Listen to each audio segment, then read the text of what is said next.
Assalamualaikum warahmatullahi wabarakatuh. Kembali lagi ke Ejal Channel. Pada pertemuan kali ini kan kawan, di depan kami ada tanaman cabai. Sebelum membahas ini, kami ucapkan banyak terima kasih pada kawan-kawan yang telah mengklik video kami dan menonton video-video yang ada di channel kami. Pada pagi hari ini kan kegiatan kami adalah melakukan proses penyulaman sebagai akibat dari pemberian pupuk yang berlebih, banyak yang mati, dan pada akhirnya mau tidak mau kita harus melakukan proses penyulaman ya. Kemarin banyak yang mati dikarenakan kami tabur urea pada waktu musim penghujan dan penaburannya berada di sekitar pangkal batang, sehingga banyak yang mati dan kita lakukan proses penyulaman. Nah, dalam proses penyulaman ini kan kawan, kita tidak perlu mencabut ajir ya kan kawan, ajir atau cagak atau istilahnya bambu yang kita tancapkan untuk tiap batang tanaman cabai. Itu enggak perlu kita lakukan proses pencopotan. Hanya saja dalam proses melakukan penyulaman tanaman cabai ini, tanahnya pastikan kita basahi terlebih dahulu dan kita lubangi ya. Ini lubangnya kurang lebih kedalamannya segini ya, sehingga bibit yang akan kita tanam ya, kalau kedalamannya segini itu bisa tertanam ke bagian dalam semacam itu. Dan ini kan kawan, tanamannya ya, tanaman cabai atau bibit cabai yang kita akan tanam itu kita remat dulu ya, semacam ini kita remat untuk bagian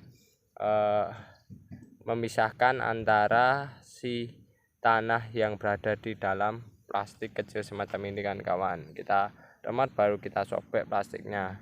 Lalu setelah kawan-kawan sudah siap melubangi, sudah dilubangi, kawan-kawan tinggal menanamnya kan. Nah, tanam kan, ini kan dalam kan kawan. Nah, kalau penanamannya dalam semacam ini ya, nantinya itu tanamannya itu kuat kan lebih kuat dibandingkan penanamannya yang rata dengan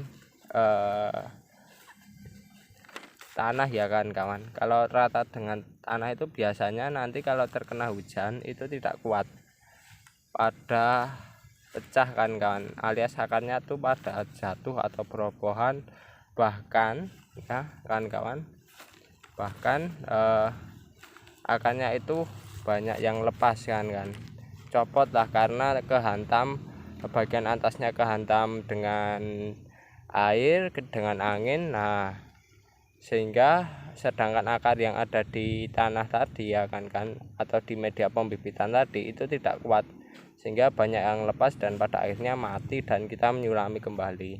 Oleh sebab itu kawan-kawan hanya perlu tekniknya atau triknya, yaitu perlu menanamnya ya agak lebih dalam kan kawan, biar tanamannya lebih kuat semacam itu. Dan ini untuk bagian samping-sampingnya kita padatkan biar nanti akar yang berada di dalam segera menempel dengan tanah kan kawan, semacam itu kan kawan. Dan kawan-kawan pastikan kalau punya bibit itu pastikan enggak sebelum ditanam bibitnya itu memiliki daun sejati yang jumlahnya kurang lebih 3 maupun 4 semacam ini ya kan kawan ya, 4 daun sejati. Dan kalau bisa kan untuk mulsanya sendiri itu rata dengan tanah yang ada di dalamnya ini kan kawan, kalau bisa gitu, sehingga tanamannya itu tidak kepanasan ya ketika memasuki musim kemarau semacam itu kan kawan. Dan ini kita melakukan proses penyulaman di bagian-bagian tanaman yang pada mati kan kawan. Kemarin sudah kita cabuti tanaman yang mati dan kita ganti dengan penyulaman bibit tanaman cabai. Varietas yang kita gunakan adalah varietas Bangkok. Oke kan itu dulu tentang bagaimana cara penyemaian, mohon maaf, tentang cara penyulaman tanaman cabai ya. pada lahan kami kawan-kawan. Oke, jika ada kekurangan maupun kesalahan kami mohon maaf yang sebesar-besarnya. Saya akhiri, wassalamualaikum warahmatullahi wabarakatuh.